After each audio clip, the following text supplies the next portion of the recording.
یہ جو رمضان المبارک کا آخری عشرہ ہوتا ہے نا، یہ بڑا قیمتی ہے۔ میں پہلے بھی دوستوں سے عرض کرتا رہتا ہوں کہ ہم نا یہ آخری 10 دن اکثر بازاروں میں گھوم کے گزار دیتے ہیں۔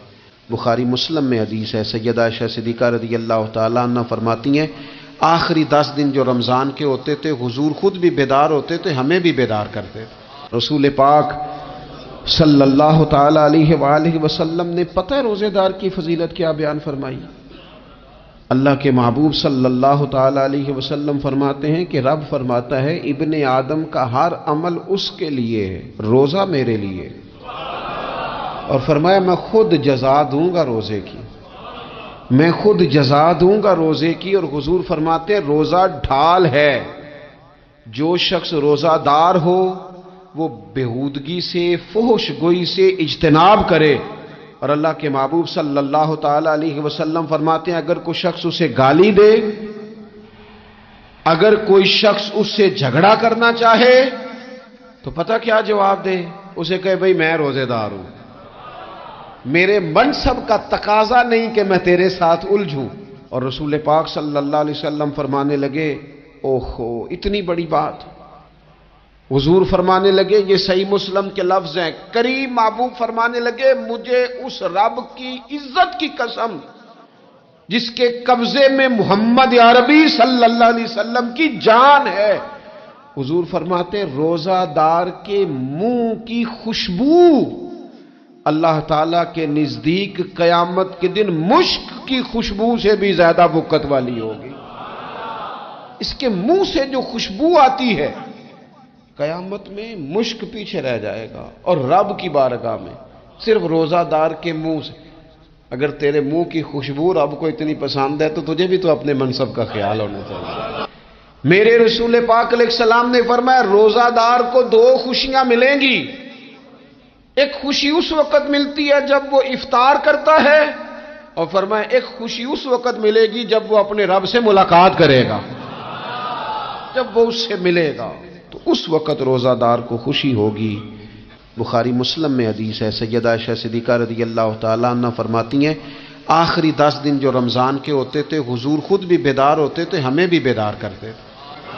یہ راتیں بیدار رہنے کی ہیں، شب قدر کی تلاش کی ہیں۔ نبی پاک نے اعتکاف فرمایا ہے، کوشش کریں جو تو اعتکاف بیٹھ رہے ہیں وہ تو بڑے باعث مبارکباد ہیں، جو نہیں بھی نہ بیٹھ رہے وہ بھی اپنے اپنے علاقے کی مساجد میں کوشش کریں 1 رات مل جائے، 2 مل جائیں، 4 مل جائیں، جتنا اضافی ٹائم ملے آخری 10 دنوں میں وہ مسجد میں گزاریں۔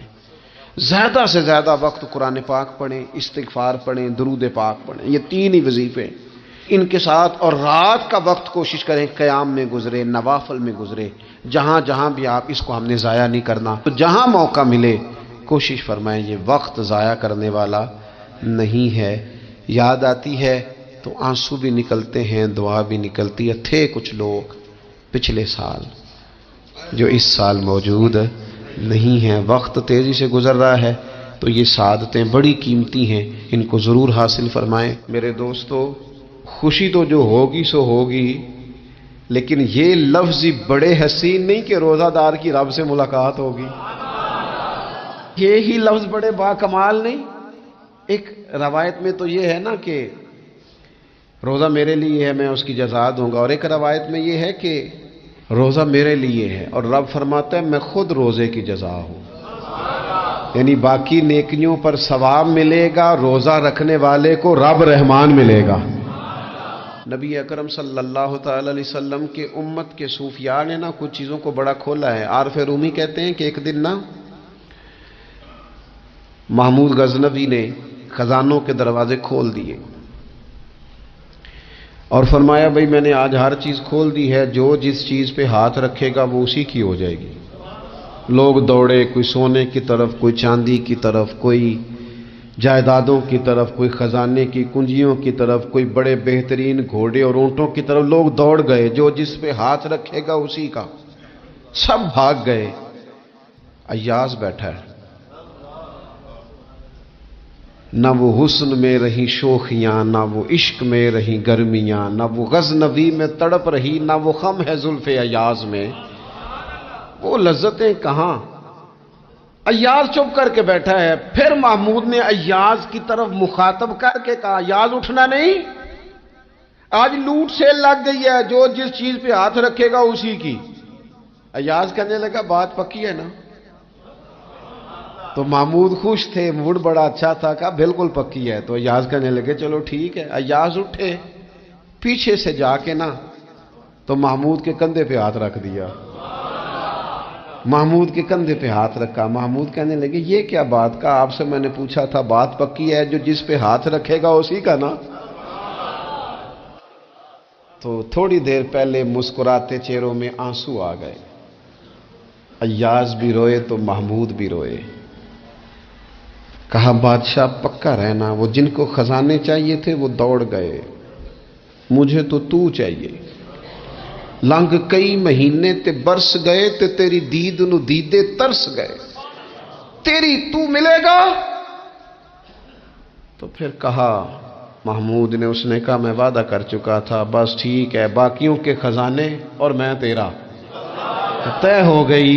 فرمایا باقی نیکیوں پر ثواب ملے گا، اور روزہ رکھنے والے کو رب رحمان ملے گا، اللہ کا قرب ملے گا۔ دیکھو نا، وہ خاص انسان کو کیفیت حاصل ہوتی ہے روزے میں، رب کے ہونے کا یقین۔ وہ جو صوفیاء کہتے ہیں نا مراقبہ کرو، وہ نصیب ہوتا ہے۔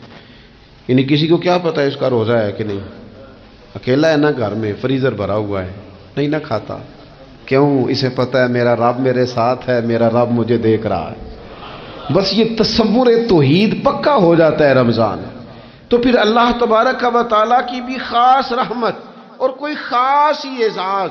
حضور فرماتے ہیں جنت کے کئی دروازے ہیں، ایک باب الریان ہے، اس سے صرف روزہ دار گزریں گے۔ آواز ہوگا روزے والے آ جاؤ، وہ آ جائیں گے، فرمایا اس خاص دروازے سے گزرو۔ جب گزر جائیں گے تو فرمایا بند کر دو بھئی، اور کوئی نہیں گزرے گا یہاں سے، دروازہ ہی مخصوص ہے، ان کا اعزاز ہی ذرا زیادہ ہے۔ تو میرے عزیز، رمضان شریف کے اندر وہ منصب کا بس خیال رکھیں کہ میں روزہ دار ہوں، اس احتیاط کے ساتھ۔ اور دوسری جو رمضان کی چند عبادات ہیں نا، سب سے پہلی تو میں عرض کروں گا تراویح کے حوالے سے۔ یہ بات یاد رکھ لیں کہ نبی پاک علیہ الصلوۃ والسلام نے فرمایا جس نے ایمان اور احتساب کی نیت کے ساتھ رمضان میں قیام کیا، اللہ اس کے پچھلے سارے گناہوں کو معاف فرما دے گا۔ اور ایک مقام پر نبی پاک صلی اللہ تعالی علیہ وسلم نے بیان کیا، یہ مشکات میں موجود ہے، حضور فرماتے ہیں رمضان اور قرآن دونوں قیامت کے دن بندے کی شفاعت کریں گے۔ رمضان کہے گا یا اللہ میں نے اسے دن بھر کھانا کھانے سے باز رکھا، اور تیری بارگاہ کے حکم کے مطابق اس نے اپنے آپ کو ان چیزوں سے بچا کے رکھا۔ اور قرآن کہے گا مالک رات میں نے اسے نیند سے روکے رکھا۔ کیا مطلب؟ اس نے کھڑے ہو کے عبادت کی، اگرچہ اس سے مراد شارحین حدیث نے تراویح بھی لیا ہے، تہجد کی نماز بھی لیا ہے، صلاۃ اللیل بھی لی ہے، لیکن میرے عزیز یہ خاص ربط ہے قرآن مجید کے ساتھ تراویح کا۔ مسنون ہے رمضان کی راتوں میں قرآن مجید اور تراویح کا پڑھنا۔ اگر تھوڑی سی نا طبیعت میں صرف تبدیلی پیدا کی جائے، میں نے دیکھا ہے کہ جو لوگ کہتے ہیں نا میرا وقت بڑا قیمتی ہے، بڑی ساری جگہوں پہ آپ کو بیٹھنا پڑتا ہے، بیٹھیں آپ 2 گھنٹے بیٹھیں، 3 گھنٹے بیٹھیں۔ میں نے دیکھا ہے لوگ جاتے ہیں کسی دفتر میں تو رات کو ہی چلے جاتے ہیں اس علاقے میں، کھڑے ہیں، پاسپورٹ کے دفتر کھڑے ہیں، شناختی کارڈ کے دفتر کھڑے ہیں، امیگریشن کی لائنوں میں کھڑے ہیں۔ کچھ ذہن تو بنائیں کہ میں نے رات کھڑے رہنا ہے اور اپنے رب کی عبادت کرنی ہے۔ تراویح کو ذرا ذوق سے آپ اگر تھوڑا ارادہ کر لیں گے نا، یعنی کوئی ایسا مشکل کام نہیں۔ میری تو رائے یہ ہے کہ پہلے 3-4 دن ذرا جم کے ذہن بنائیں، اور تھوڑا سا نا روٹین کو بدلنے کی کوشش نہ کریں۔ جس امام صاحب کے پیچھے تراویح شروع کریں، کوشش کریں ساری وہیں پڑھیں۔ روٹین بدلنے سے بھی سستی آتی ہے، ایک دن یہاں گئے 2 دن وہاں گئے، تو یہ روٹین بدلنے سے بھی بعض اوقات سستی آتی ہے۔ کوشش کریں ایک جگہ پہ قرآن شریف سننا شروع کریں اور پھر پورا قرآن مجید وہیں پہ سنیں، اور تھوڑا ذہن بنائیں۔ میں نے دیکھا ہے ہمارے استاد صاحب اس طرح کیا کرتے تھے کہ بہت تھوڑا کھانا افطاری کے وقت، تھوڑا، اور ان سے کہا جاتا آپ بزرگ آدمی ہیں، اتنا کم کھانا کیسے نظام چلے گا؟ تو فرماتے تھے میں 1 چپاتی اور آدھی چپاتی کھا لوں گا لیکن تراویح کے بعد۔ اب اگر زیادہ کھانا کھاؤں گا تو طبیعت میں سستی آئے گی، میرے لیے کھڑا ہونا مشکل ہو جائے، سادہ سا کھانے کے ساتھ افطاری کی جائے گی۔ اور تراویح کے لیے اپنے آپ کو ذہنی، کہاں ٹائم ملتا ہے سارا سال قرآن پڑھنے سننے کا، یہ تو اللہ نے موقع عطا فرمایا ہے۔ تو تھوڑا سا اگر دلچسپی پیدا کی جائے، بڑا بڑا سونا قرآن مجید پڑھا جاتا ہے مساجد میں، بچے بڑی بڑی خوبصورتی سے، تو اللہ کا شکر ہے جگہ جگہ پہ۔ اور مساجد کے علاوہ بھی میں نے دیکھا ہے، ہم سے لوگ مطالبہ کرتے ہیں کہ ہماری فیکٹری میں رات کو بھی کام ہوتا ہے، اتنے سارے ورکر ہیں تو بچہ کوئی مل جائے قرآن شریف سنائے، فلانی جگہ بھی اتنے لوگ ہیں تو اگر موقع مل جائے، تو اگر تھوڑا ذہن بنایا جائے، شوق پیدا کیا جائے تو اللہ تعالیٰ فضل فرماتا ہے، انسان کو طاقت ملتی ہے کھڑے رہنے۔ ایک تو تراویح، روزہ، تراویح، اور تیسری بات ہے سحر اور افطار۔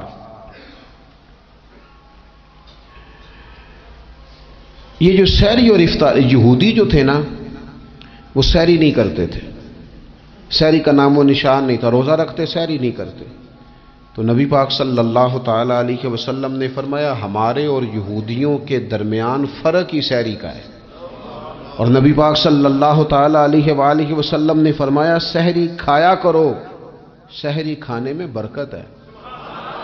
اور اگلی بات سننی آپ نے تو خوش ہو جانا ہے، سحری کو معمولی نہ سمجھے، سحری کرنا عبادت ہے۔ ہاں آپ مت سمجھیں کہ میں روٹی کھا رہا ہوں، یہ تو میرے سامنے دہی رکھا ہوا ہے، یہ تو سالن رکھا ہوا ہے، یہ تو اچار رکھا ہے، تو چپاتیاں رکھی ہیں۔ سحری کھانا عبادت ہے۔